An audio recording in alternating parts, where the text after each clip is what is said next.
espíritu arteano, hace muchos años ya, Horacio González, fecundísima gestión de tantos años en esta Biblia, nos sentimos continuadores, de esta manera. La instituyó, no para premiar a nadie, sino para separar de la multitud y de todos algunos merecedores de un reconocimiento por su condición especial. Todos muy diferentes entre sí. Yo no le paso la lista de todos los que han recibido y van a ir recibiendo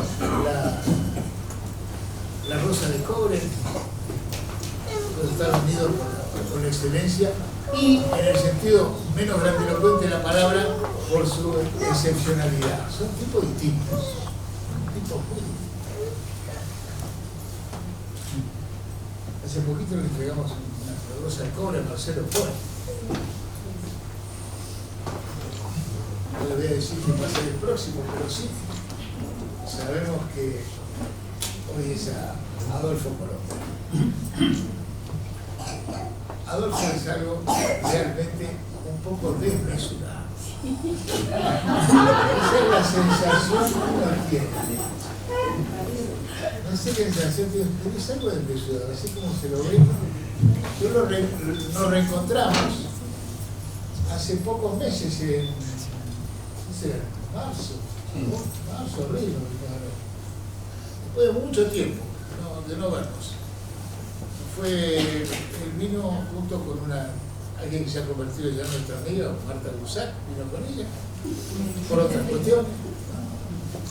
Y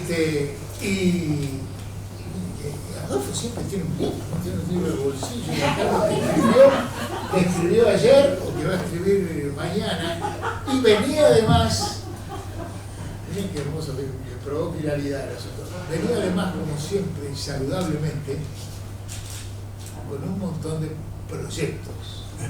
Adolfo tiene siempre proyectos, cosas para hacer. Tiene muchas cosas hechas, muchas cosas está haciendo y muchas cosas para hacer. Es de ilustrar. Y me recordaba la dedicatoria de La Imagen de la Gloria, que es un libro precioso, una reedición de un libro de los 80, un libro de cuentos épicos y relatos personales y de personajes de la historia. Me recordaba allí que nos reencontramos después de muchos años de andar por ahí y de compartir, sobre todo en algunos momentos, lugares físicos, pero sobre todo compartir editoriales. Aquí está Pelín Narvaja de Conigüe, ¿no? Que podría fundar una nueva editorial nada más que con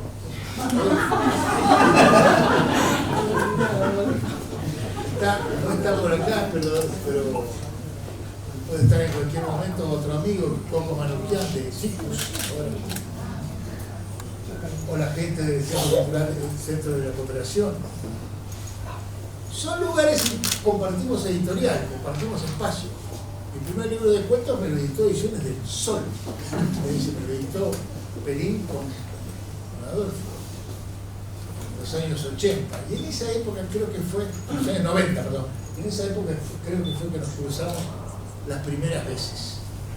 Después de hablar de su colección, en esa época hablábamos más de su colección, cosas que me interesaban puntualmente a mí, que era su colección, la línea de sombra, una de las tantas facetas de los intereses de Adolfo.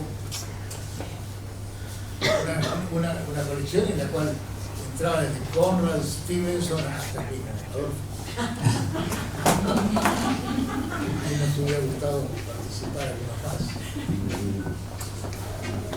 Es decir, no es casual que la editorial que fundó y que lo acompaña es Ediciones del Sol. El Sol está muy presente casi en la naturaleza misma de este tucumano del 44. Siempre está, como dice la canción. Y además el Sol, evidentemente, es la deidad que rige lo latinoamericano.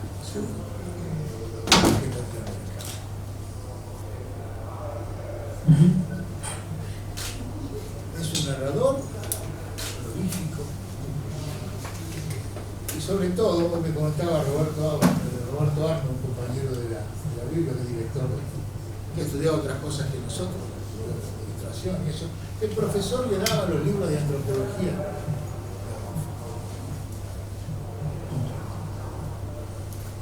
Uno de los últimos, toda su antropología de la imaginación, son realmente verdaderos faros de vitalidad, de pensamiento. Esa concepción de una América mestiza y soberana y mestiza.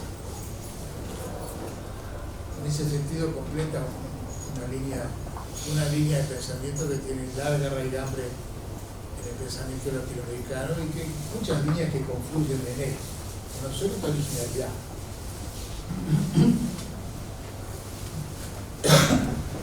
Bueno, poco y nada más que eso.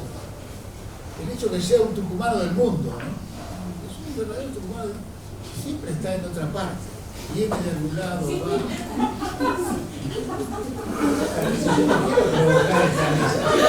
Por algo lo tiene atento al lado, además que tiene el mismo tipo de naturaleza andariega, pero además su capacidad y su arraigada creencia en el trabajo y en la investigación. Es un extraordinario recopilador, no solo genera textos propios, sino un extraordinario recopilador, juntador de cosas. Las compilaciones de la literatura popular en la provincia de Buenos Aires son descomunales. Son realmente descomunales. Y ha trabajado prácticamente en todas las provincias argentinas, trabajando en general para organismos del Estado, trabajando no en la función pública, sino dentro de lo público. Por eso es un orgullo para nosotros que Adolfo esté acá. Bueno, nada, así que le vamos a dar la rosa de cobre que tanto se merece.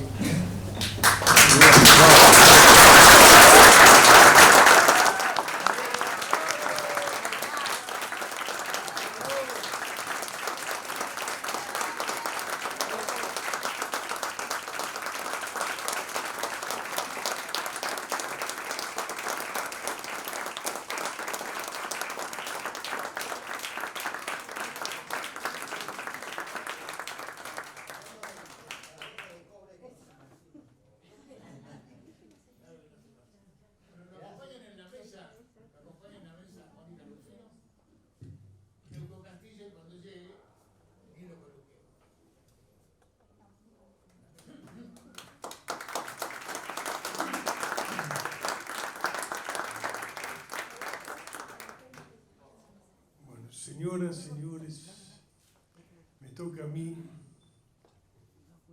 tratar de resumir en algo esta multinacional de la literatura que tengo sentado al lado, ¿no? Entonces, voy a trazar unas líneas generales para hablar de Adolfito, que, como bien ha dicho Juan Sasturain, es la primera enciclopedia que ha dado Tucumán. Entonces, ¿cuántas raíces sostienen y alimentan la creatividad de Adolfo Colombres? Un hombre que de libro a libro, tanto en sus novelas como en sus ensayos, con la urdimbre de distintas culturas, fue tramando una cosmogonía universal donde la metafísica tiene tanta consistencia evidente como la realidad misma. Don o destreza que suelen tener aquellos que conocieron con el cuerpo. Como todo gran viajero sabe que hay mundos invisibles, completos, activos, en los que llamamos el mundo real. Nada extraño, dirán ustedes, dado que es antropólogo. Pero ocurre que no solo los describe o interpreta, los activa en su escritura y los dota de una singular potencia, con el ojo del investigador, pero también con la intuición inapelable de un poeta. Este don anima toda una obra vasta e intensa que, al indagar con tanta caladura, genera nuevos e inéditos interrogantes para interpelar a su época. Lo hacen los ensayos, con reveladora lucidez y con viva e emocionada carnadura sus novelas. Desde el África, pasando por su Tucumán natal, por Europa hasta Latinoamérica, todos estos escenarios son parte de una sola magna obra que tanto funda una utopía posible como desnuda el presente con una crítica social tan fina como certera. Esa completitud es la gran viga maestra que sostiene el legado de Colombres. De este hombre cuyo compromiso con su tiempo está sustentado por el conocimiento de los hechos de la historia universal y de su espíritu más secreto. Eso le ha permitido revelar las defecciones de esta época en la que el ser humano se ha tornado cada vez más unidimensional, sometido por el invasivo vaciamiento mental de los intereses del imperio, y dar cuenta a sí mismo de la ruptura de su armonía con la naturaleza, a la que destruye sistemáticamente como obedeciendo a un impulso suicida de su especie. El hombre que ha perdido la conciencia de su unidad con el universo, de ese estado sagrado que le da numen y trascendencia, nos habla este escritor, con la lucidez del que conoce que es esa pánica y a veces débil certitud la que en verdad nos constituye, y también el primer paradigma que contiene todas las respuestas. De allí le viene, de ese trasfondo, la certeza de lo que escribe, y también, por haber atravesado tantos planos del conocimiento, la convicción de lo que sueña. Pocos ensayistas en nuestro país han emprendido una tarea de semejante envergadura. Tal vez Ezequiel Martínez Estrada, Bernardo Canal Feijoo, Luis Franco, estos dos últimos que extendieron como Colombres el delta de su creación en la literatura. Todos con una potencia de fundadores. A esa casta pertenece nuestro autor, y era hora que el país reconociera, como ya lo hicieron en otras partes del mundo, su talento, su facundia y su entrega. Y más honra que sea la Biblioteca Nacional quien lo distinga. Toma esta rosa de cobre, Adolfito, sigue escribiendo lleno de futuro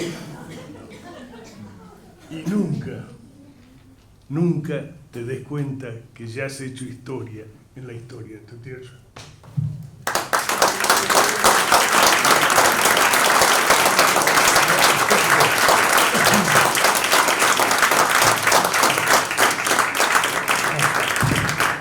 Muchas gracias, Teuco, por tus palabras, que me emocionan mucho, ¿no?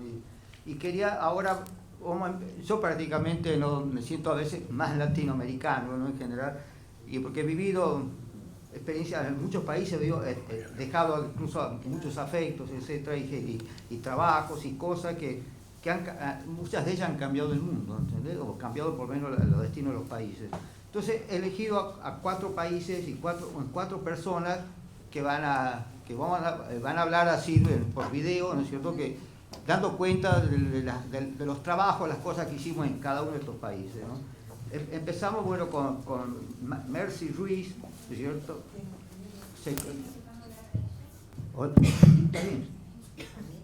¿Ah? Después de las imágenes. Entonces, bueno, esta Mercy Ruiz, bueno, que eso de que ahora dirige toda la parte de ediciones del Instituto Cubano del Cine, ¿no? Y bueno, ella ya prácticamente antes estuvo en el Instituto Nacional del Libro, la fundación del Instituto Cubano del Libro, y también sobre todo una época que me llevó a mí a Cuba, y que de ahí quiero agradecerle también aquí a Aurelio Narvaja, porque en la época en que los cubanos, que eran tan latinoamericanistas, que publicaban novelas de autores de Uruguay, de Argentina, de otros lados, y no podían editar para su gente. Entonces el proyecto este que se llamó Los 100 Pinos Nuevos, que aquí Narvaja un poco estuvo capitaneando eso también, ¿no? Yo entré a Cuba prácticamente con ellos y con eso, ¿no? Y me hice también de un hermano cubano que ya murió lamentablemente, que también para Narvaja y yo lo adorábamos, ¿no? Porque era una imagen ética impresionante, ¿no? Nunca he visto un heroísmo ético en esa persona. Bueno, y se llama Pacheco, Pacheco López el apellido, ¿no?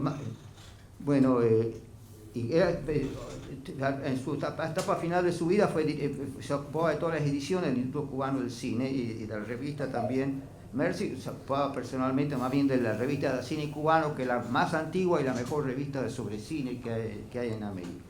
Bueno, después creo que viene Ticio Escobar, que eso sí es más conocido en Argentina, lo que vive viniendo invitado a distintos cenáculos, pero es un gran teórico del arte. Pero dentro de todo creo que es casi el único intelectual con el que me siento hermano, así en las cosas que hacemos, ¿no? Y a través de él, bueno, la vivencia de Paraguay, ¿no? Proyectos, algunos de ellos que casi nos cuesta la vida, ¿no?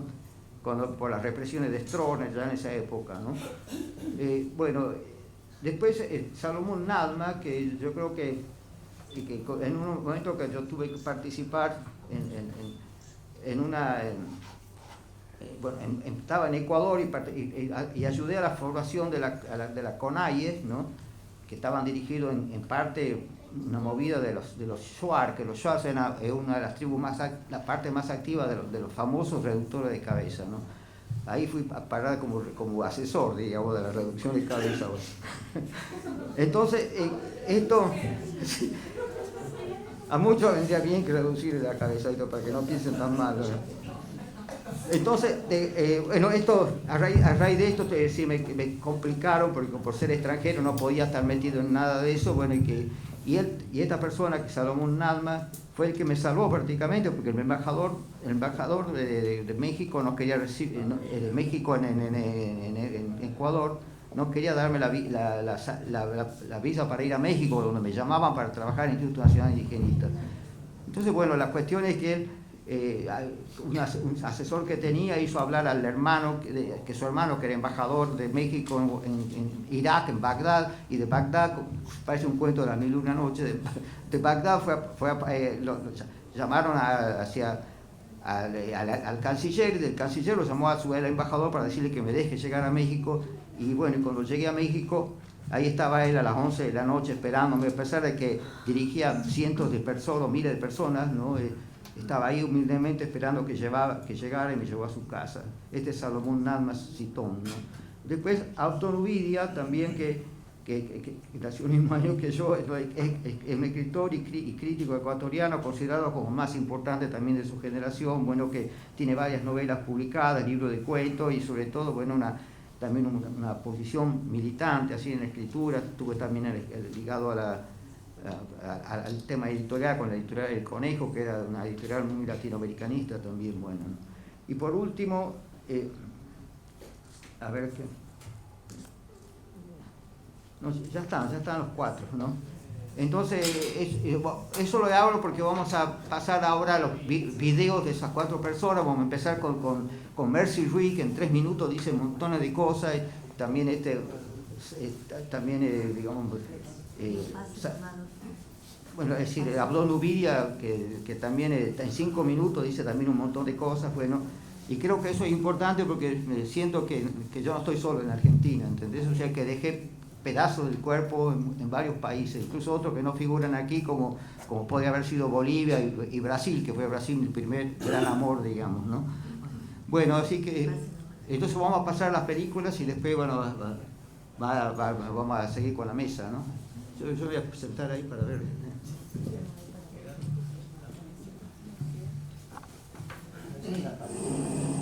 Mi nombre es Mercy Ruiz y he ocupado distintas responsabilidades en el sistema editorial cubano desde hace más de 50 años, por lo que ostento la distinción por la cultura nacional y el Premio Nacional de Edición 2020 por la obra de toda la vida.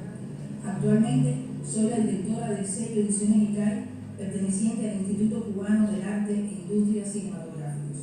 Para mí es de mucho placer hacer constar muy brevemente la altísima significación que para nuestro país ha representado la relación personal, profesional y cultural con el destacado antropólogo, narrador y ensayista Adolfo Colónez. Sus relaciones con distintas instituciones culturales cubanas se remontan a más de 20 años, con una activa participación como escritor, conferencista y participante invitado en importantes eventos internacionales organizados por nuestro país.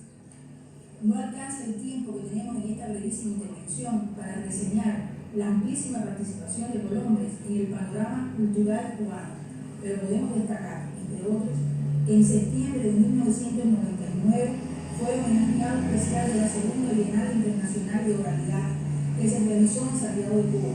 En esa ocasión, la Unión de Escritores y Artistas de Cuba le otorgó el Premio Brocal de Oralidad por su obra Celebración del Lenguaje hacia una teoría intercultural de la literatura. En junio de 2005 asistió como invitado especial del Ministerio de Cultura de Cuba al cuarto Congreso Internacional sobre Cultura y Desarrollo, realizado en el Palacio de las Convenciones de La Habana.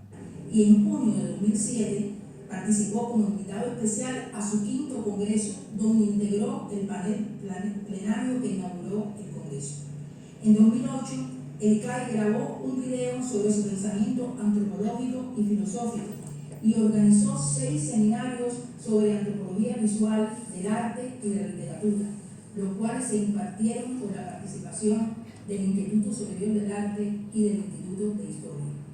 Por el sello Ediciones ICAI se han publicado en su autoría 4 títulos, aquí están, y un quinto se encuentra en proceso editorial, y en nuestra revista Cine Cubano han aparecido 7 importantes ensayos y 2 están pendientes de publicación. Ha publicado también otros textos por distintas editoriales nacionales y todas sus publicaciones han tenido una altísima aceptación por parte del público cubano. Debo mencionar sin falta a Pablo Pacheco López, ya fallecido, que como presidente del Instituto Cubano del Libro, del Centro Cultural Juan Marinero y como vicepresidente del ICAI, fue el precursor e impulsor principal de las relaciones de Colónez con nuestro país.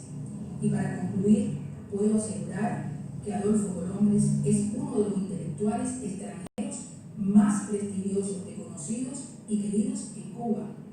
Y lo contamos, además, como un entrañable amigo, defensor de la ideología revolucionaria que nos caracteriza. Muchas gracias. Quiero felicitar especialmente, congratularme por la recepción de Adolfo Colónez del premio Rosa de Cobre, otorgada por la Biblioteca Nacional de Buenos Aires.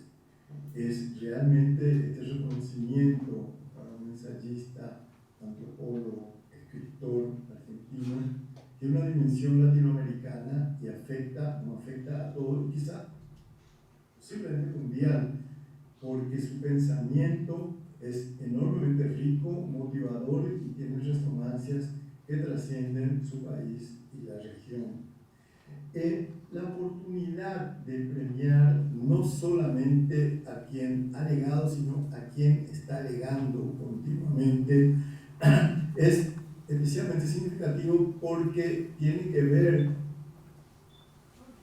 con la producción continua que tiene Adolfo Colónez, que tiene un pensamiento imparable, cuya cantidad no precisamente el Pedro de la calidad de su intensa producción. Partimos de su trabajo como antropólogo, pero su trabajo como antropólogo dentro de un contexto de continua expansión de su pensamiento que cruza líneas diversas de la teoría, la praxis, la práctica, y dentro de la teoría epistemologías diversas, da una potencia, una actualidad, una contemporaneidad muy fuerte a su producción. Hablamos de antropología, pero su antropología, en primer lugar, una antropología decolonial, una antropología social de apoyo a las comunidades y de comprensión de la conceptualización que hace América Latina y de las prácticas que tiene ese pensamiento. Y en segundo lugar, ya lo dije, no es solamente decolonial, sino que no es puramente especulativa, sino que tiene siempre una dimensión política, tanto colonial como por su vínculo con las comunidades concretas con las cuales ha trabajado y sigue trabajando y pensando. Tanto el manual de promotor cultural como las bases teóricas de la acción unen ese pensamiento teórico dirigido a una acción concreta y a una antropología diversa, una antropología comprometida que no divide entre el objeto estudiado y el sujeto que estudia, sino que cruza posiciones continuamente por su compromiso con las comunidades, con las sociedades, con los grupos, con las etnias con las cuales él trabaja. En segundo lugar, unir antropología con teoría cultural y social también rompe esa antigua división entre antropología, que es y no parte de las ciencias sociales, en cuanto a la dificultad que presenta su operar transversal, que cruza epistemologías excesivamente verticalistas e introduce también cuestiones hermenéuticas e interpretativas. Y eso mismo hace que su pensamiento también se vincule la antropología, la teoría cultural, la teoría de las artes, el pensamiento sobre las artes y sus propuestas prácticas con respecto a eso, el cine, y una amplia gama de situaciones que podríamos englobar dentro de lo que hoy consideramos cultura expandida, es decir, una cultura que no se basa en campos disciplinares o en epistemologías autónomas, sino que trabaja en la transversalidad y los cruces y hace en ese pasar de límites una de sus riquezas mayores. Ese cruce de miradas y esos campos expandidos se ven en obras suyas como Poética de lo Sagrado, una introducción a la antropología simbólica que cruza estrictamente la antropología dura, digamos así, con la antropología que incorpora lo imaginario y lo hace mucho a través de la literatura. Dentro del arte mismo, ¿verdad?, él cruza el arte erudito con el arte popular, y esto es fundamental como una teoría de la cultura y el arte popular, ¿verdad?, y el cruce del cine con otras prácticas como es cine, antropología y colonialismo. La literatura da una perspectiva de sensibilidad, de incorporar lo imaginario y la fuerza de la mirada que enriquece el pensamiento teórico suyo. El gran aporte de Adolfo Colombres y la riqueza de su producción se nutre de sus vivencias, se nutre obviamente a partir de una sensibilidad teórica, digamos, despierta que él tiene y la posibilidad de ir nutriéndose de coyunturas, historia, geografía distintas. Sus larguísimos viajes por toda América Latina, sus trabajos y sus expediciones en África, sus vivencias en África, nutren continuamente ese pensamiento. Continuamente en el Paraguay, su obra tiene una presencia muy fuerte. No solamente él se nutre del Paraguay y de las distintas culturas que él ha conocido y que sigue conociendo, porque es continuamente una persona apasionada por las culturas diversas de este país, hablo de este país porque me estoy refiriendo a Paraguay, sino la importancia que han tenido acá sus ensayos, los seminarios sobre el manual suyo, que han tenido enorme repercusión y han servido a sucesivas generaciones de estudiosos, de jóvenes que han como aplicado su pensamiento que de por sí incita y se dirige a la aplicación a través a partir de conceptos teóricos claros, bien fundados y bien firmes. No se trata ni de pura práctica ni de sola teoría, sino justamente de ese acting que va haciendo de cada uno de sus conceptos. Especialmente en el Museo del Barro, nosotros agradecemos el aporte del que ha escrito un libro sobre el Museo del Barro y ha instalado cuestiones que tienen que ver con la discusión concreta sobre el arte popular en el Paraguay, cómo es la necesidad de reconocer la autoría de las ceramistas populares y a partir de ellas a los creadores populares en general, que hace un impulso muy grande. Y este riquísimo pensamiento tiene un sentido político, no solamente por esa inscripción de lo decolonial, esa inscripción decolonial de su obra, que no significa recusar el pensamiento occidental, sino adaptarlo al nuestro o partir del nuestro para usar categorías o no usar categorías que vengan de los sectores hegemónicos del poder. En Paraguay, el vínculo que permite entre el arte popular y el arte indígena ha sido siempre trabajado por Adolfo, y yo personalmente le debo mucho a las conversaciones, los largos intercambios que hemos tenido y que han dado la posibilidad, como decía, que su obra se inscriba en el pensamiento latinoamericano, una manera de pensarse Latinoamérica, rehusando la globalización, pero no la perspectiva universal. Y eso es absolutamente necesario para que nuestra cultura pueda ser inscrita y dialogar con otras formas epistémicas, prácticas, simbólicas, imaginarias que se mueven en América Latina. Su libro hacía una teoría del arte latinoamericano. Cuando tuve el lujo de participar con él y con Juan Hacha, con edición suya, ha tenido como mucha presencia en el debate latinoamericano, y agradezco enormemente esa edición, que tuvo muchas ediciones posteriores, porque ha permitido llegar a públicos que normalmente permanecen ajenos a la posibilidad de discusión. Para mí, reitero, un grupo confrontar mi pensamiento con el de Adolfo y con el de Juan Hacha, ¿no? Lo mismo obras como A 500 años de choque de los mundos, América como civilización emergente, que están hablando de una dimensión de la cultura latinoamericana que, aún manteniendo su singularidad, tiene viva su capacidad de diálogo y confrontación con las culturas universales.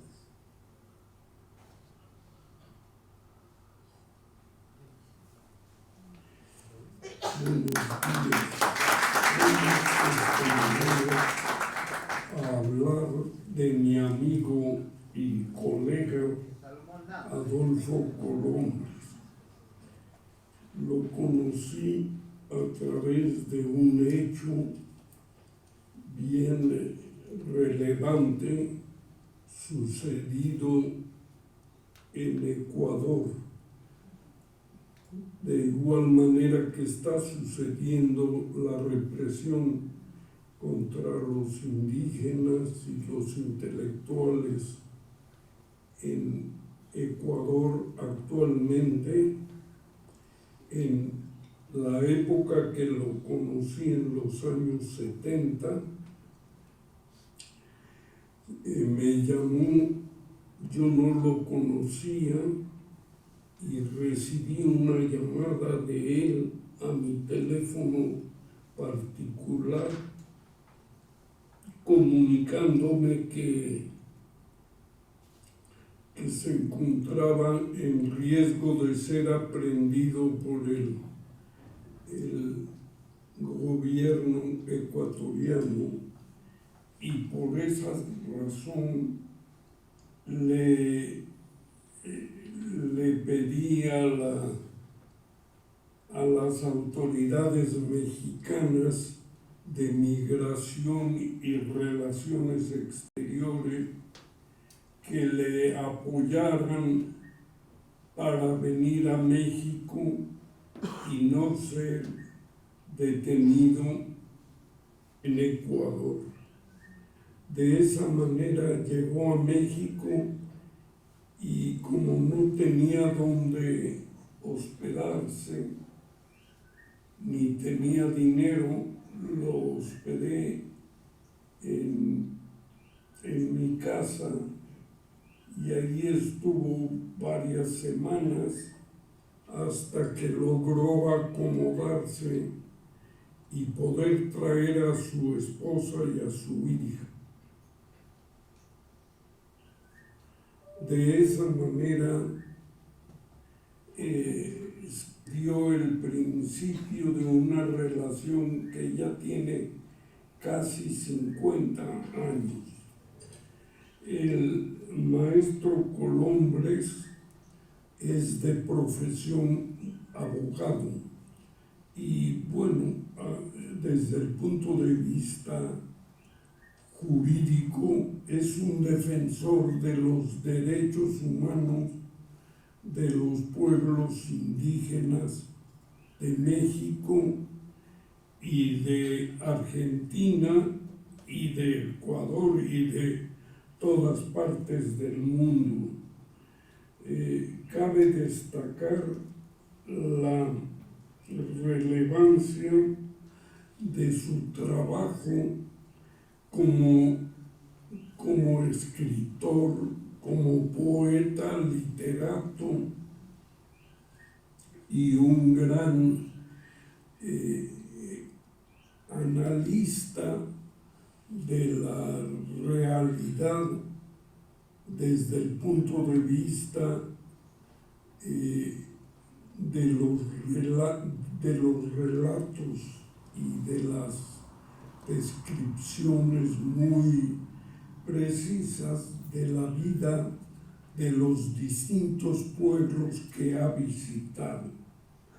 Aquí en México inició su trabajo, él no había estado en México en ninguna ocasión y se inició trabajando en las regiones indígenas cercanas a la Ciudad de México, como fue la población Mazahua, con la que tuvo una constante interacción con sus líderes y sus principales intelectuales que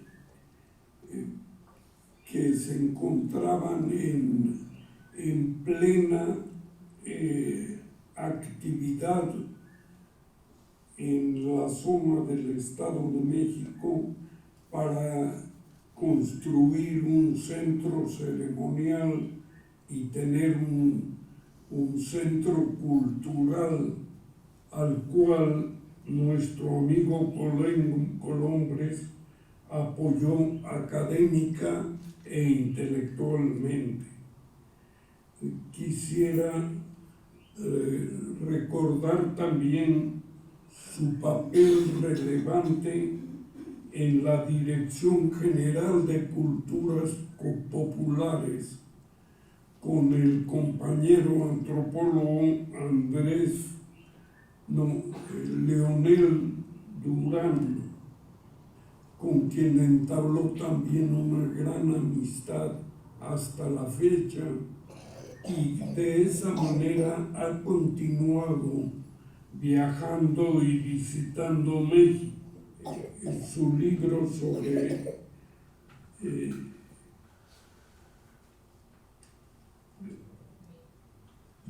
la cultura popular y el arte popular, publicado en Argentina, tiene una relación muy estrecha con sus vivencias en el caso mexicano, y también América como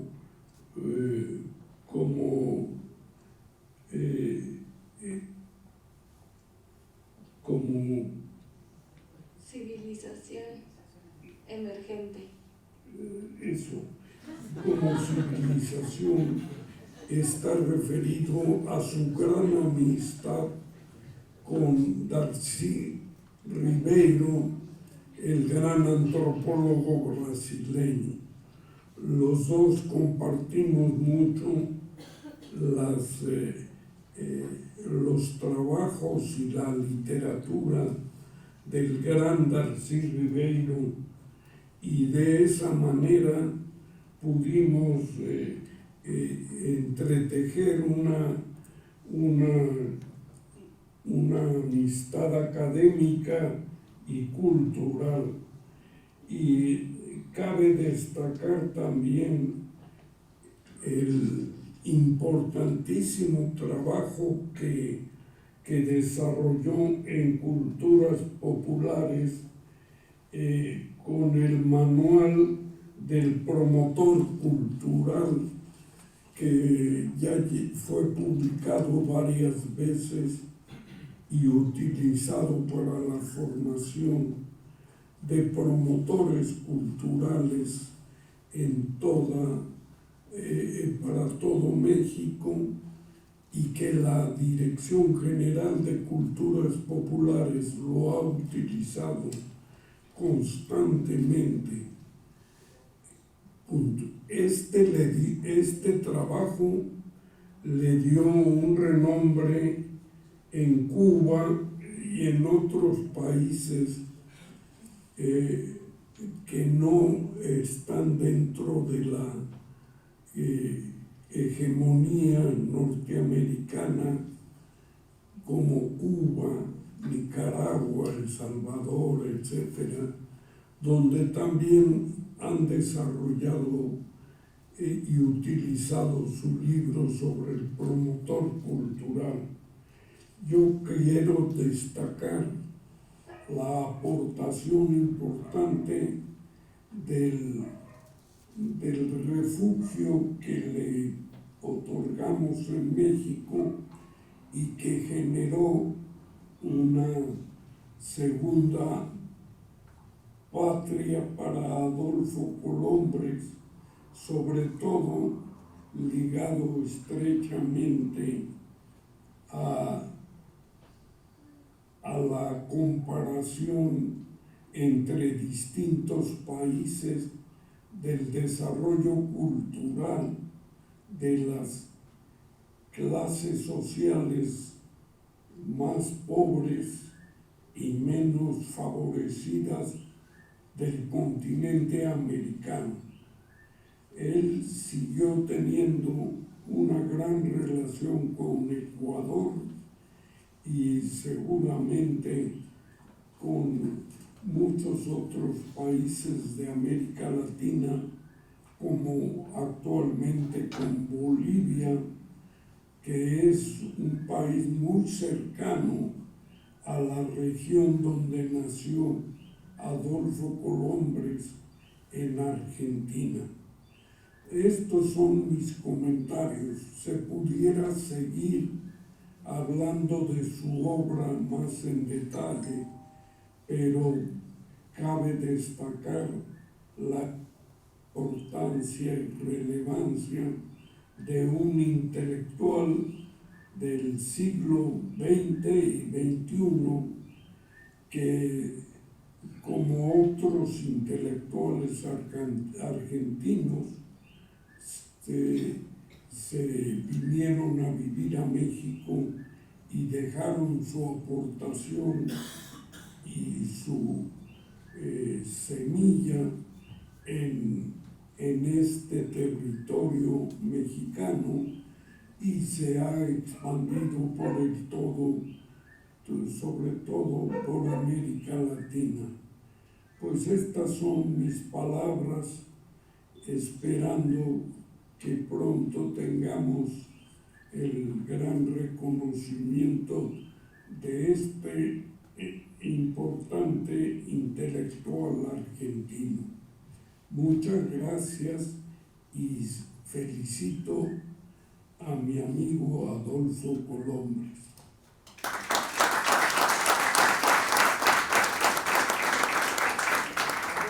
Se Soy Abdul Ubidia, escritor ecuatoriano.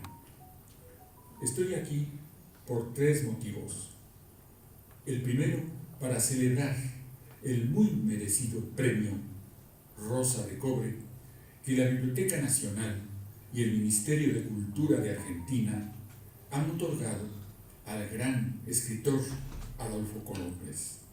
El segundo, para agradecer a Adolfo por los trabajos y obras que ha dedicado a mi país, Ecuador, sobre todo en lo que al mundo indígena respecta, hoy en pie de lucha. Él siempre estuvo ligado a lo más profundo de América y se comprometió con las investigaciones de nuestras culturas originarias y, desde luego, con los conflictos que nuestro mundo indígena vive.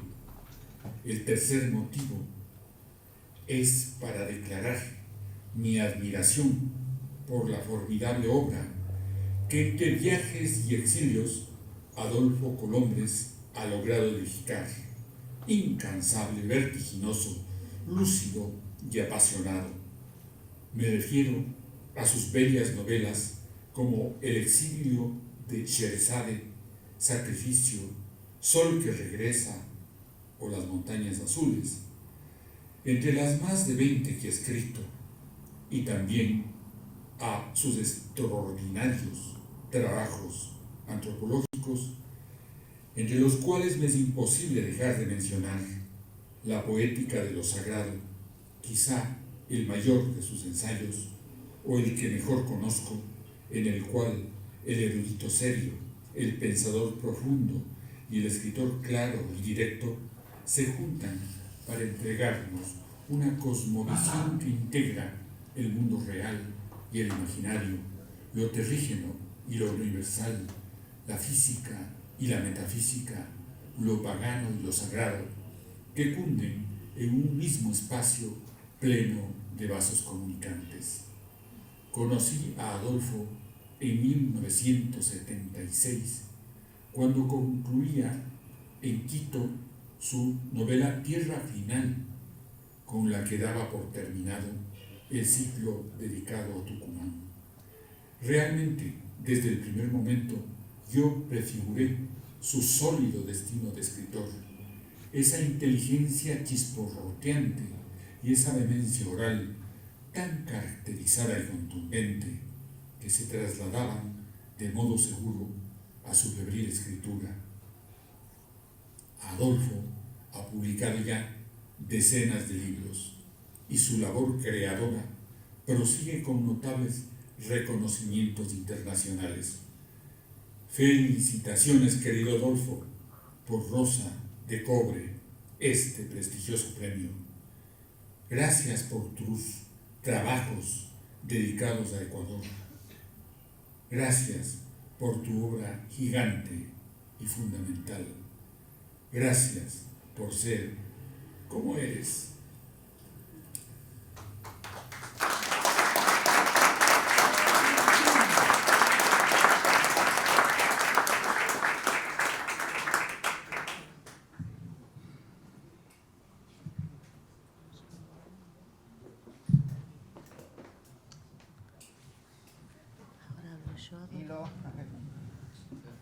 Adolfo, ¿hablo yo?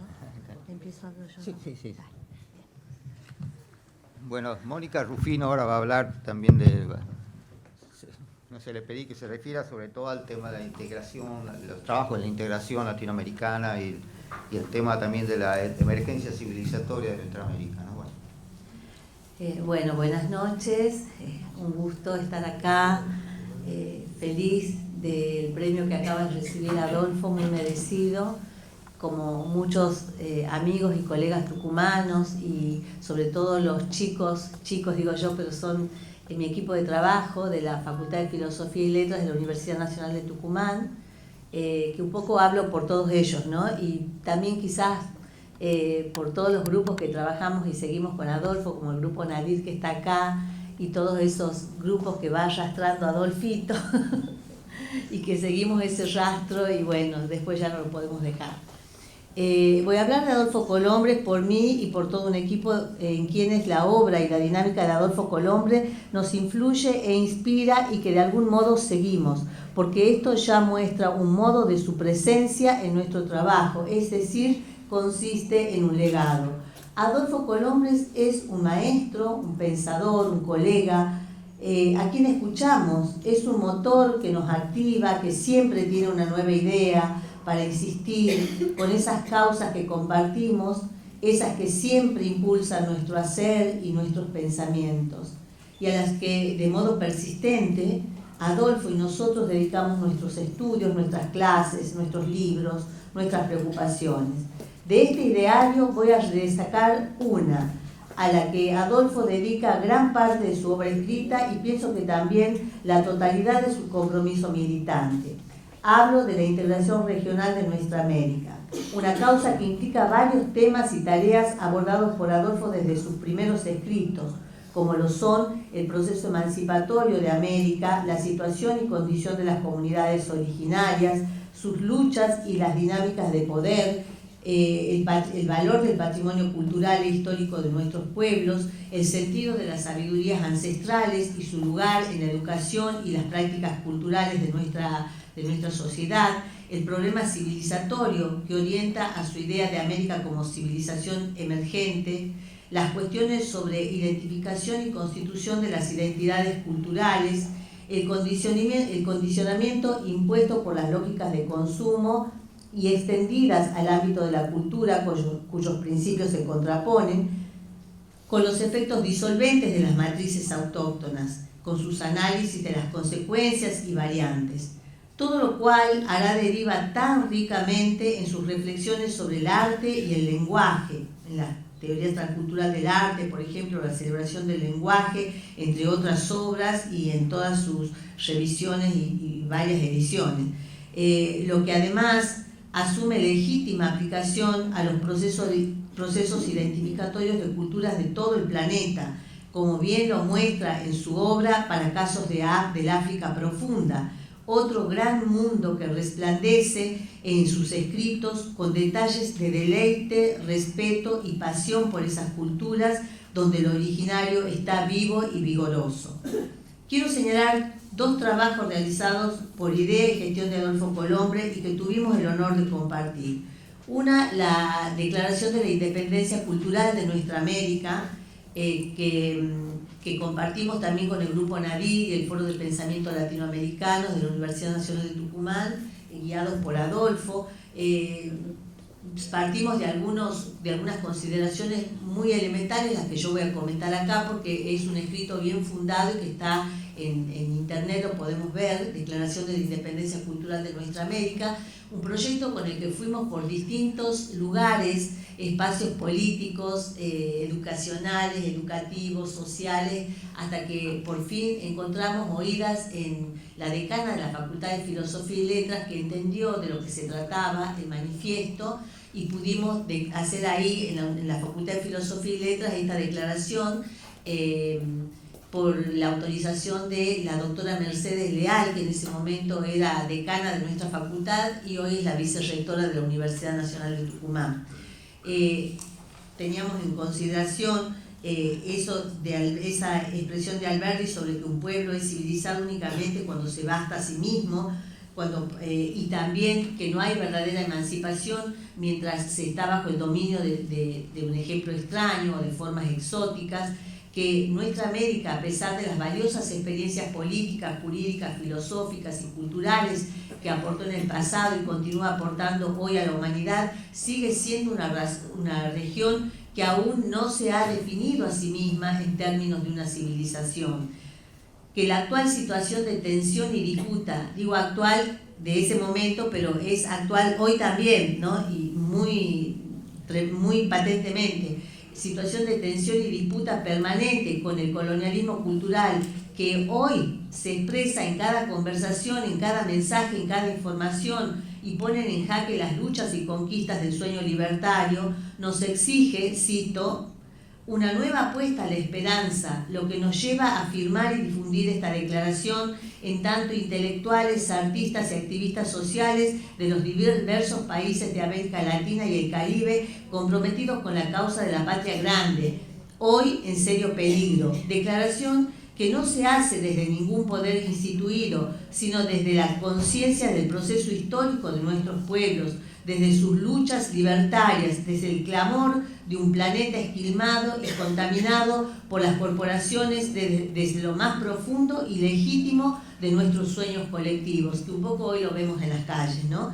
Y así declaramos en San Miguel de Tucumán la independencia cultural de nuestra América como el nacimiento de una nueva civilización, como un concepto, entendido como un concepto que nos permita trascender las particularidades concretas de las múltiples culturas de la región y proyectar en el conjunto de ellas un proyecto distinto, así como entender la continuidad milenaria de nuestros pueblos y construir desde su historia un proyecto alternativo arraigado en la América profunda que haga suyos sus sabios principios capaces de salvar a la humanidad y el planeta, como lo expresamos en el Summa Causae, en el que por ahí en otras fórmulas de nuestros pueblos originarios. Cito: nuestros pueblos han firmado ya su comunidad de destino, probada muestra de su vocación unitaria, es decir, nosotros nos pensamos como una unidad latinoamericana, los pueblos, de una vocación unitaria formalizada en ese momento en el UNASUR, la CELAC y Alternativa Bolivariana para las Américas, entre otros esfuerzos de integración como la Asociación de Estados del Caribe, el Mercosur y la Comunidad Andina de Naciones,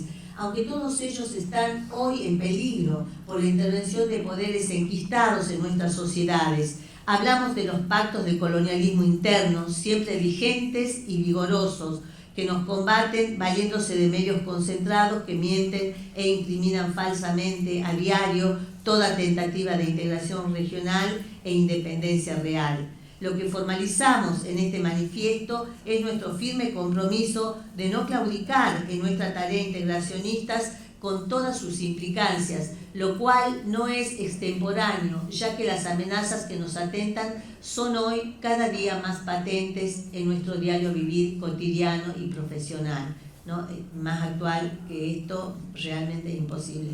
El acto lo autorizó, como les decía la señora decana de la Facultad de Filosofía y Letras, por presentación de la propuesta ante el Consejo Directivo, y se llevó a cabo el día 13 de diciembre del 2016.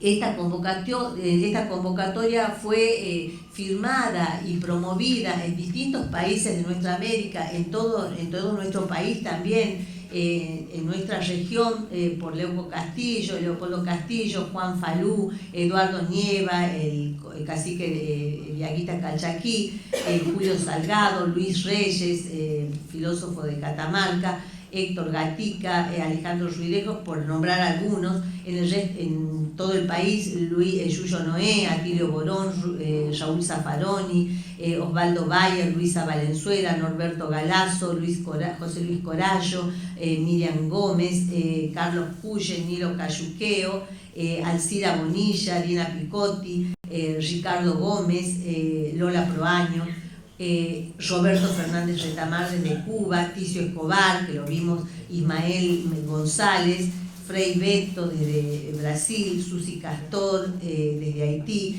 Wilson Pico desde Ecuador, Fernando Pérez desde Cuba, el cineasta, Edgar Montiel, Alberto, bueno, sí, seguiría la lista, una larga lista de filósofos, intelectuales, artistas, activistas comprometidos con estos pensamientos, que a la vez difundieron y hicieron este manifiesto en distintos eventos y reuniones que se hicieron en distintos países.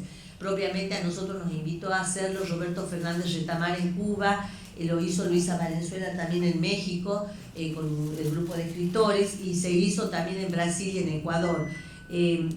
Otro de los temas que quería comentarles, que trabajamos también por estímulo de un trabajo que ya prácticamente es histórico con Adolfo, fue la publicación del libro El Norte Grande Argentino, Cultura y Región, que consiste en un trabajo, si bien es de mi autoría, pero convocamos a colegas intelectuales, artistas,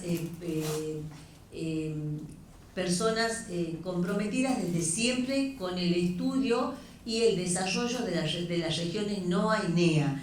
Este trabajo consistió en trabajo colectivo sobre un sujeto concreto, el Norte Grande, un territorio antropológico inmenso, diverso y complejo, en lo histórico, geográfico, en lo socioeconómico. El nombre de Norte Grande argentino surge en realidad de un acuerdo político-administrativo que es la firma del Tratado Parcial Interprovincial que crea esa noción Norte Grande argentino, firmado en Salta en 1999, con la idea de promover los acuerdos para llevar a cabo obras entre estas provincias que pudieran facilitar el desarrollo y mejorar el desarrollo de esas regiones, sobre todo geográficas y económicas. Por eso, esta iniciativa tiene más bien un sesgo administrativo en el trámite de la integración, según como se la veía, sin focalizar en los rasgos y las dinámicas culturales de las regiones componentes, que son el NOA y el NEA, y este hecho es el móvil fundamental de nuestra indagación, es decir, destacar que si bien se da una integración, está dada por dos regiones en las que hay una diferencia que es cultural, la región del NOA y del NEA, en tanto la matriz cultural del NOA es andina y la del NEA es guaraní.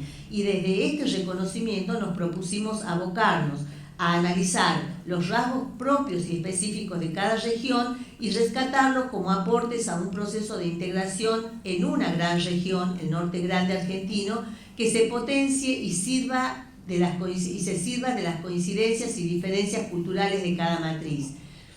Se apostó al factum integracionista desde el diálogo y el conocimiento de las diferencias culturales y las necesidades y búsquedas comunes, convocando a la construcción de políticas y alianzas locales y regionales que hicieran posible el desarrollo y promoción de las vacancias de la región para mejorar las condiciones de vida de sus poblaciones. Para lo cual se compuso un equipo de especialistas abocados desde siempre al estudio comprometido de estas regiones y se confeccionó un panorama con sus aportes sobre las distintas líneas del desarrollo cultural de ambas regiones, una visión sobre la historia ofrecida por Pablo Camogli y Rex Bliss y Santiago Rex Bliss, la geografía por Patricia Ortiz de D'Arterio, la configuración cultural por Adolfo Colombres y L. Biergalo por el NEA, el componente mítico religioso por Luis Reyes desde Catamarca, las manifestaciones del arte por el gran Alberto Petrina. Muchas gracias, Alberto, por tu obra y por acompañar este proyecto que ha sido muy valioso tu aporte realmente. Ha costado mucho llevarlo a cabo y también lo sabe muy bien nuestro editor, el querido Coco Manuquian, una obra compleja, difícil. En la música se ocupó Juan Falú, el registro de la literatura Liliana Mazara, de la economía por el NOA Hugo Ferulo y por el NEA Jorge Capitanich. Presentados todos estos textos, esta obra por Ricardo Salín, un destacado arquitecto, gestor cultural y director de teatro de Tucumán, y por Tete Romero desde Chaco. Este trabajo diseñó rasgos de una imagen de la identidad cultural de esta región desde la complejidad de variantes que tejen las matrices culturales, mostrando en el abordaje de esta diversidad de miradas y perspectivas. Todo esto puede expresar el abordaje de la dimensión cultural en la obra de Adolfo desde una macro perspectiva. Esto de la integración cultural latinoamericana, esto de la integración regional en nuestro país, en una región, compuesta por dos matrices culturales diferentes, pero también quiero señalar que el pensamiento de Adolfo entra en lo más ínfimo de este sujeto que es el Homo sapiens, ¿no? Y piensa en su intimidad, en su profundidad y en su densidad. Cabe señalar que también Adolfo ha reparado en lo íntimo de estos procesos y escenarios, en tanto su mirada antropológica enfocó también en algunas de sus obras la condición de un Homo sapiens devastado, perturbado, acaso decadente, que en el trámite de los procesos de significación de la realidad revela un proyecto vertiginoso de ascenso de la insignificancia, en que se desenvuelve la vida humana en el presente y a nivel universal. De este modo señala que la humanidad transita una mutación antropológica en la que el Homo sapiens estaría siendo desplazado por el Homo consumens.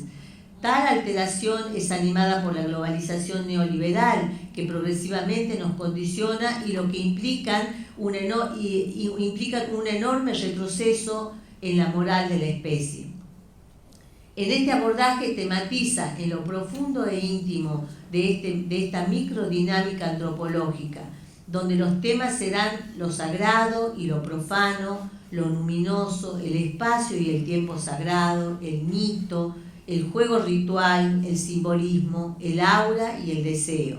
Y la insistencia en lo que reconozco particularmente como nociones claves de su pensamiento: el silencio, la lentitud, quietud y la sombra, dimensiones de lo real para las que no entrenamos nuestros dispositivos de percepción en el cotidiano vivir, pero que están presentes de manera persistente en la obra, sobre todo en la obra poética de Adolfo. Estas reflexiones orientan así a una apuesta a un novedoso concepto de lo sagrado, desligado de un vínculo exclusivo con lo divino. Lo sagrado será eso que a un pueblo o una persona reconocen como lo esencial de sí mismo y por lo cual están dispuestos a luchar con todas sus fuerzas para preservarlo, por ser lo que da sentido a su vida. Así humaniza lo sagrado, que expresa una condensación de significados y anima a que la sabiduría vuele en busca del conocimiento supremo desde una poética que consiste apenas en un conjunto de metáforas. Bueno, solo por decir algunas cosas.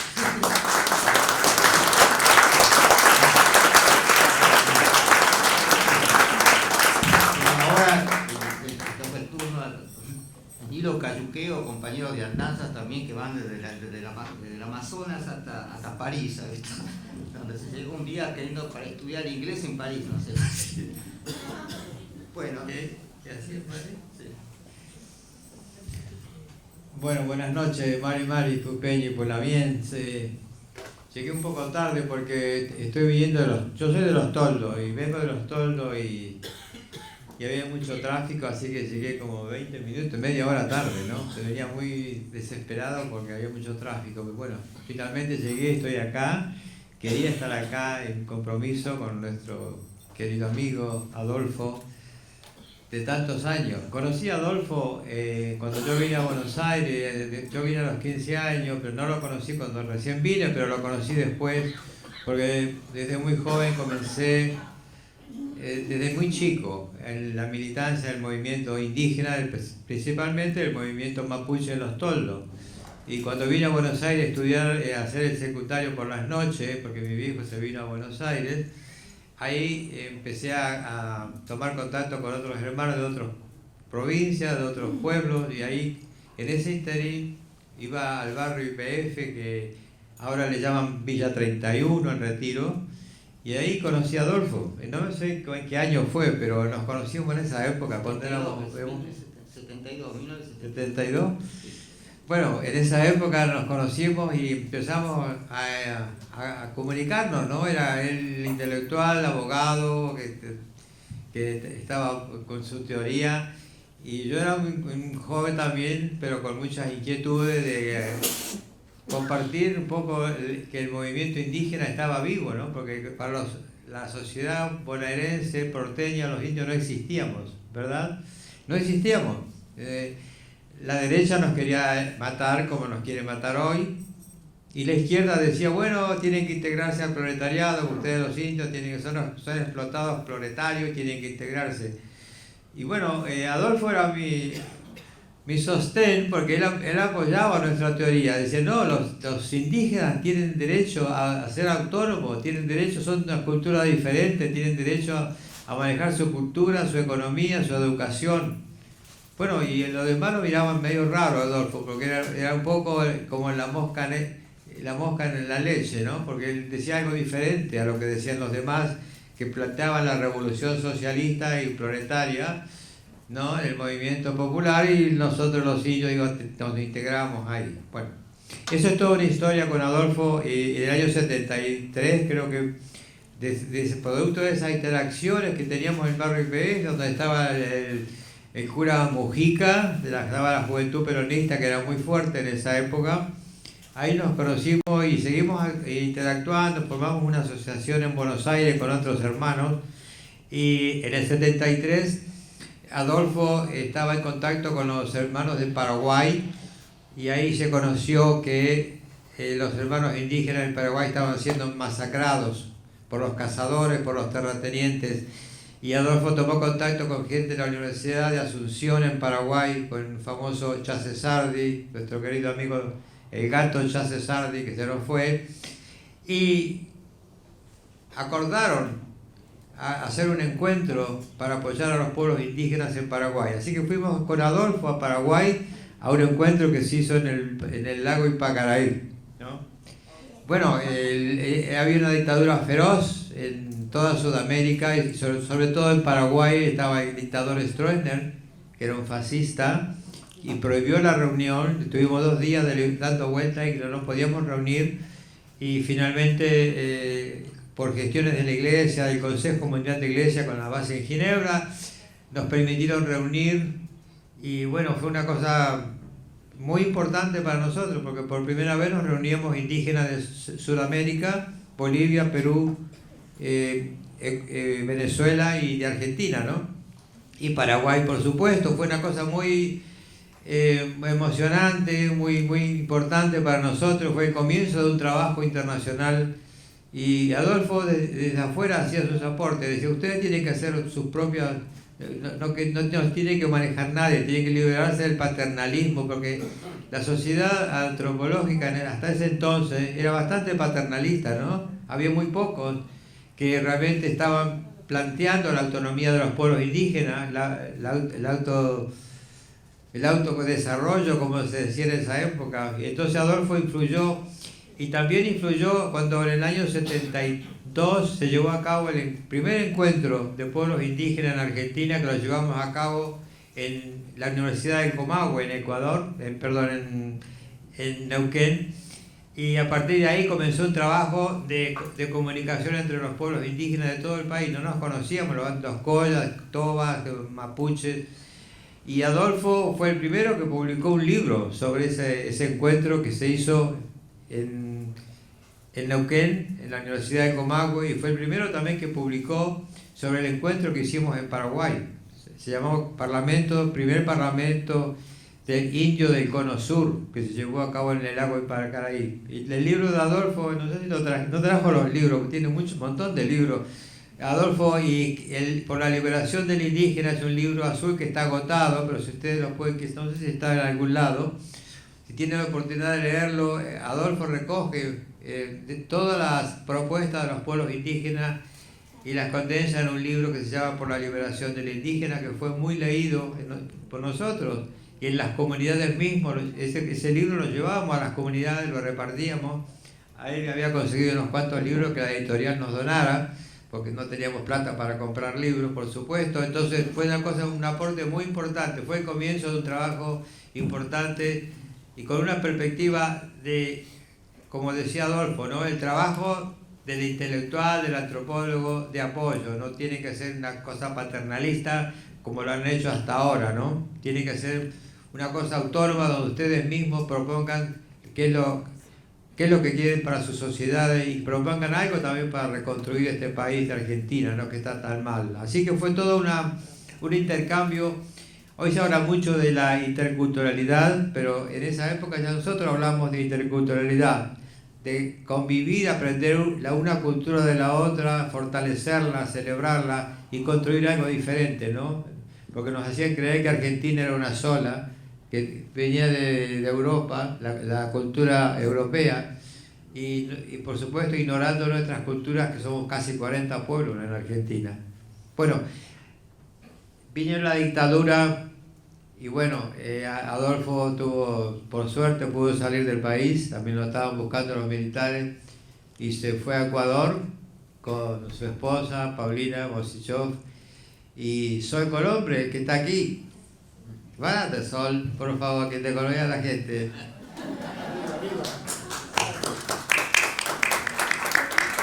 Sol era pequeñita, y Adolfo fue a Ecuador, y yo fui a una conferencia en Ecuador, que éramos miembros del Consejo Mundial de Pueblos Indígenas.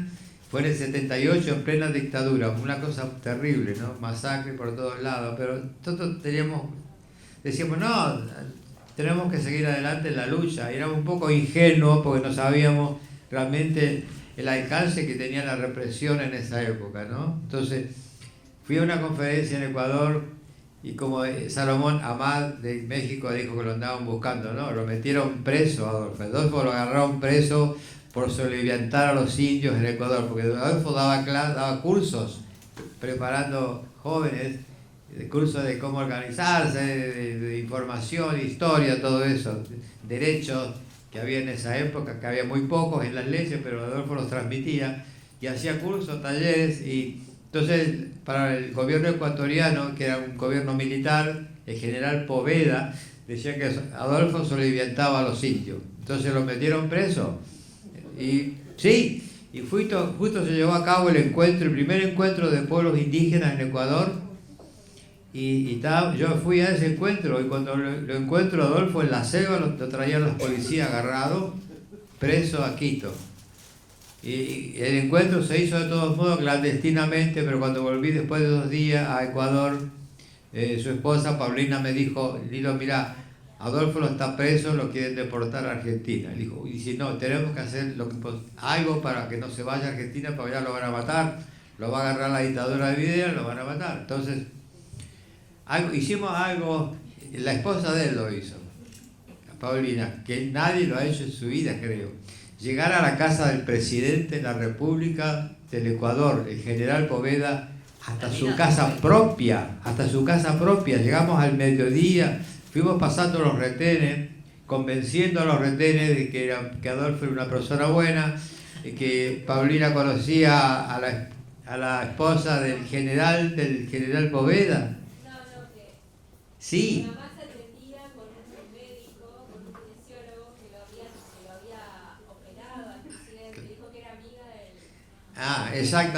Exactamente, eso fue, ella decía que era amiga de la esposa del presidente, que era argentina, de hecho sea de paso, y finalmente de pasar 4 retenes llegamos hasta la casa del presidente y entramos a la cocina, hacía mucho calor, increíble, llegar a la casa de un presidente, la casa personal, la propiedad privada donde vivía. Cuando llegó al mediodía a almorzar, se encontró con nosotros tomando Coca-Cola en la cocina de él.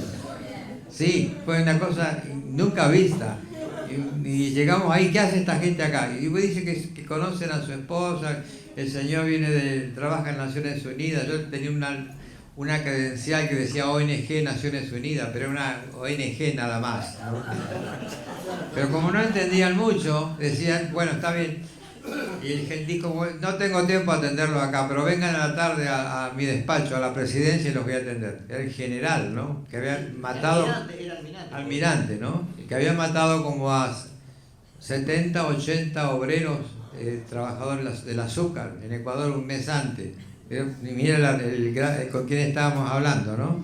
Así que fuimos a las 5 de la tarde y nos recibió y le ordenó al ministro de Interior que no vaya a Argentina, porque el ministro de Interior lo quería mandar a Argentina. Se había hablado con el embajador argentino para deportarlo a Argentina para que lo agarren acá. Y logramos convencer al presidente de decirle que no vaya a Argentina, que vaya a México. Y así fue como el presidente dio la orden para que Adolfo salga para sí, fue increíble. Y Sol era pequeñita, era así. ¿De cuántos años tenía? 2, 3 años, ¿no? Bien. Chiquitita. Y bueno, finalmente cuando dijo el presidente, dio la orden de que Adolfo salga para México, ahí respiramos, ¿no? Bueno, qué bueno, sale para México, le comunicamos a a Salomón Amá de México, que los recibió y que habló, que del Instituto Antropólogo también de México. Y bueno, fue un alivio, estuvo en México y yo después se quedó en México trabajando, como dijo Amá, con culturas populares, con los pueblos indígenas, con los mazahua, ayudó a crear un centro ceremonial, hizo publicaciones. Y bueno, y a mí me tocó después salir de Argentina también, con el exilio, ¿no? Me andaban buscando los militares, tuve la suerte de salir y que la embajada de Dinamarca me sacó del país, me acompañaron al aeropuerto. Y bueno, y fui, y me querían llevar a Dinamarca, dije que no, quería quedarme en América, y fui a Perú, y ahí nos quedamos trabajando con los pueblos indígenas. Y después también me echaron de Perú, de Ecuador, de Bolivia, y estuve en Francia como 11 meses, también exiliado, ¿no? Y también ahí llegó Adolfo, porque Adolfo tenía muchos afines con la cultura africana, y Francia era un lugar como parar, hacer un alto en Francia para nutrirse de información, y después iba a África. Él recorría África, se gastaba todo el dinero viajando por África, conociendo la experiencia de los pueblos indígenas y de los pueblos africanos, que en esa época estaban muy de moda, la Unión Africana, el Movimiento de Liberación, con Lumumba, Agostino Neto, toda esa gente, ¿no?, desde África. Y fue una cosa muy, muy interesante. Bueno, y yo tuve que salir, después nos vimos en París, después yo salí también, no me quedé más en Europa, fui a Estados Unidos, y me quedé muchos años en Estados Unidos, pero iba a México, y fui a visitarlo a México, a él, a su esposa, y a María del Sol, que está acá. Así que nos veíamos en cosas así medias trágicas, pero al fin de cuentas tuvo un final feliz, porque acá estamos para contar la historia, ¿no?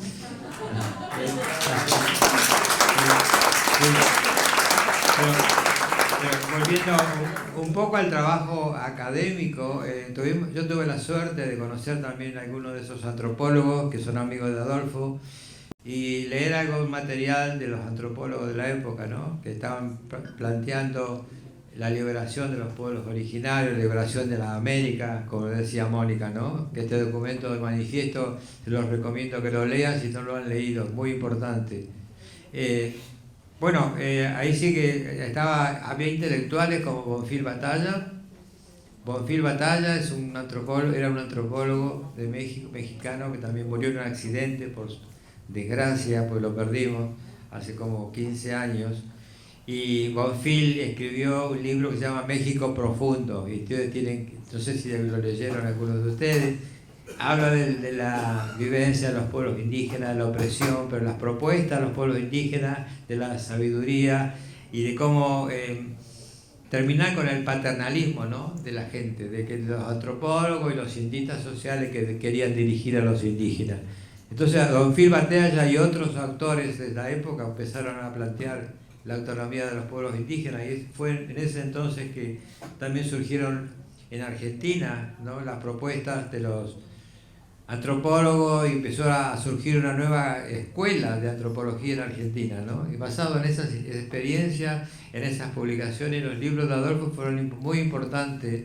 No sé si leyeron La colonización cultural de América Indígena, también es muy importante libro para leer. ¿Cómo? Y bueno, entonces me dice que tenemos que cerrar. Bueno, tenemos un montón de cosas para hablar, pero aquí estamos para homenajear a Adolfo en este premio bien merecido.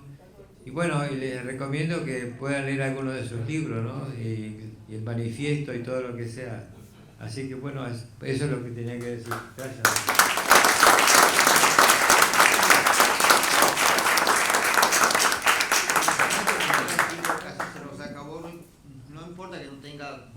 Pueda decir muchas cosas que quería decir, porque ya se lo han dicho de otra manera y más objetiva quizás. Entonces, sí, lo que quería hacer es un poco de reconocimiento, ¿no? Empezando, bueno, a Juan Sesturain, a Guillermo David, y hasta el equipo de la Biblioteca Nacional, que me otorga este premio, este reconocimiento, ¿no?, y ha puesto todo el esfuerzo también para que salga como está saliendo, diríamos, ¿no?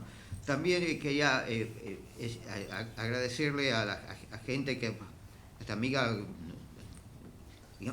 Marta Rego Grusac, y también a Vicky Mena, ¿no es cierto?, que se han tomado el trabajo también de apoyarme en detalles de esto, a Irma Berolín también, que me ayudó en la difusión, en mandar los correos, etcétera, y algunos problemas también ligados a la computación, etcétera. Entonces, sí, todos problemas sí que me fueron ayudando.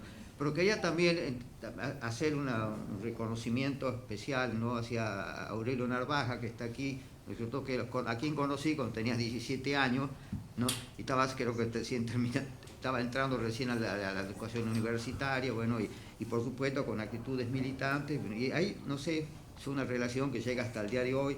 Él en ese momento no sabía que iba a fundar y a acrecentar incluso la editorial que quizás tiene que más compromiso tiene con lo nacional, con lo popular, con los indígenas, con todo, ¿no es cierto? O sea, y también con la cosa universal, o sea, ¿no?, un amplio espectro de publicaciones que uno lo ve a lo largo del tiempo, y son miles de libros ya prácticamente, ¿no?, que hablan prácticamente de todo, ¿entiendes?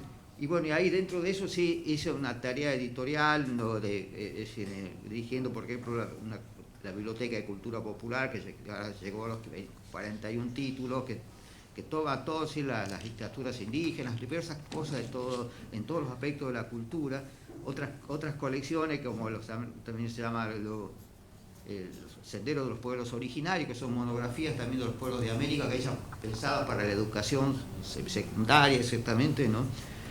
Otros que es una serie antropológica para toda esta antropología y que me interesa especialmente. Bueno, también otras colecciones, las que mencionaban ahí, ¿no?, que el tema de la aventura, ¿no?, de siempre con Joseph Conrad, que yo me siento de alguna manera no muy en la línea de él, en el aspecto literario. Tengo novelas así que son conrianas, digamos, ¿no?, que transcurren muchas de ellas en África, o a veces en los ríos profundos, ¿no?, y en otros lados. Entonces, a ver,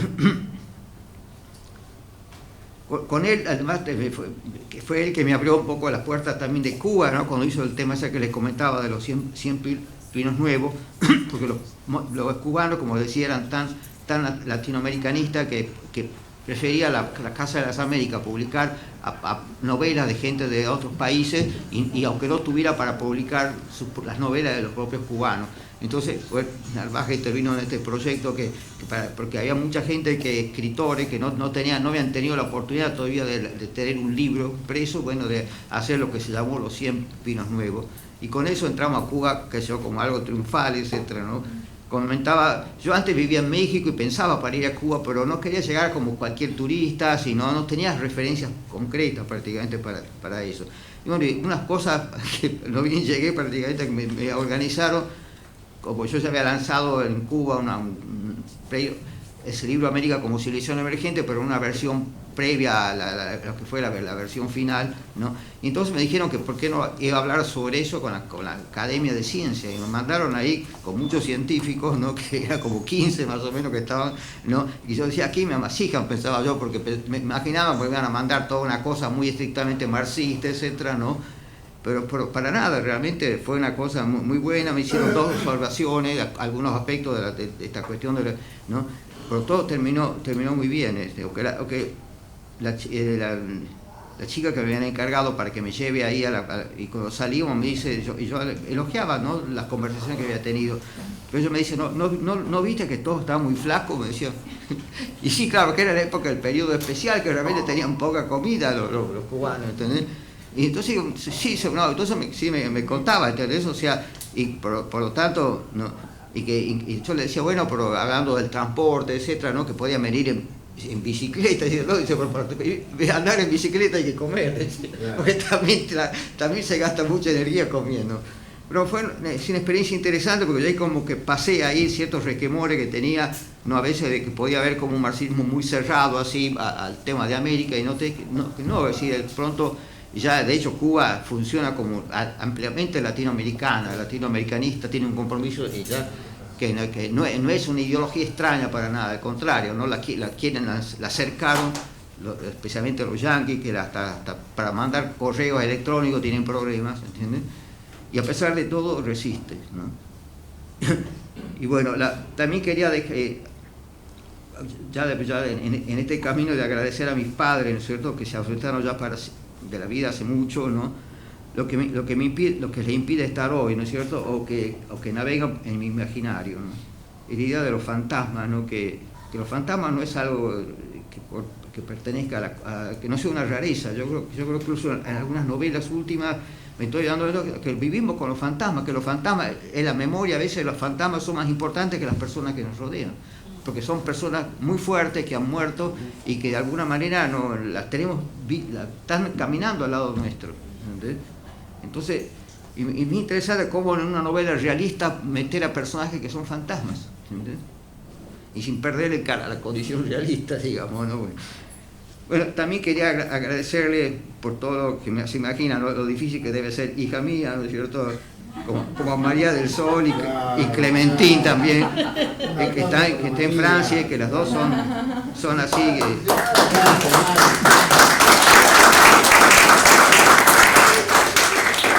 Y también, ¿no?, es decir, que también le tocó padecer mis ausencias. Con un primer viaje al África, por ejemplo, que tardé con 4 meses en 16 países, etcétera, que nunca tuve contacto, no podía porque no había cómo conectarse ni mandar, no había email ni nada de eso. Y las cartas, yo podía mandar cartas pero no recibirlas porque iba cambiando de país y de lugares todo el tiempo, ¿no?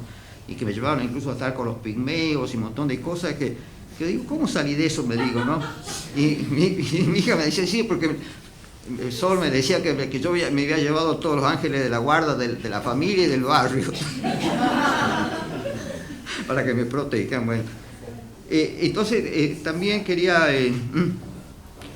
también incluso dentro de mis hijas, ¿no?, citar a Laura, que era una chica, a Laura Schwartz, hija de Susana Schwartz, a quien conocí cuando tenía 12 años y era una loca de la danza, parecía una Pina Bausch pequeña, ¿no? Es decir, todo el tiempo hablaba y hacía danza, también un cuerpo alto, flaco, ¿no?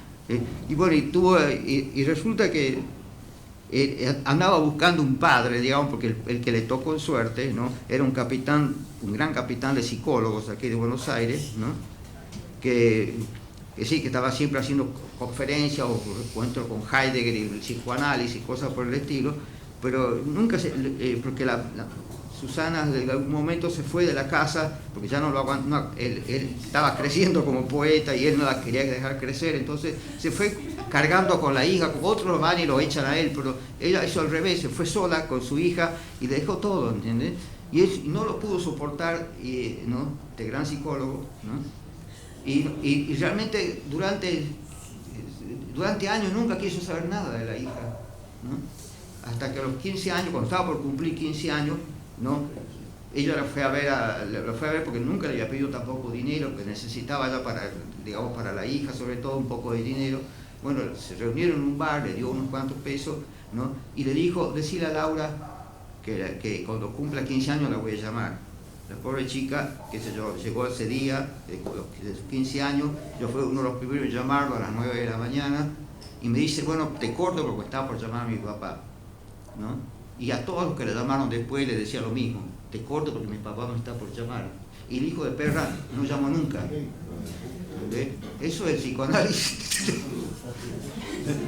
Entonces, bueno, de ahí que se me pegó, ¿no es cierto? Ahora la chica que anda por el mundo, que es muy capaz, está siempre ocupada, no tiene casi lugar en su agenda, ¿no? Ha andado por México, por Cuba, por todos lados. En Cuba se enganchó con un marido cubano que después se dedicó mucho a las mujeres cuando fueron a Europa.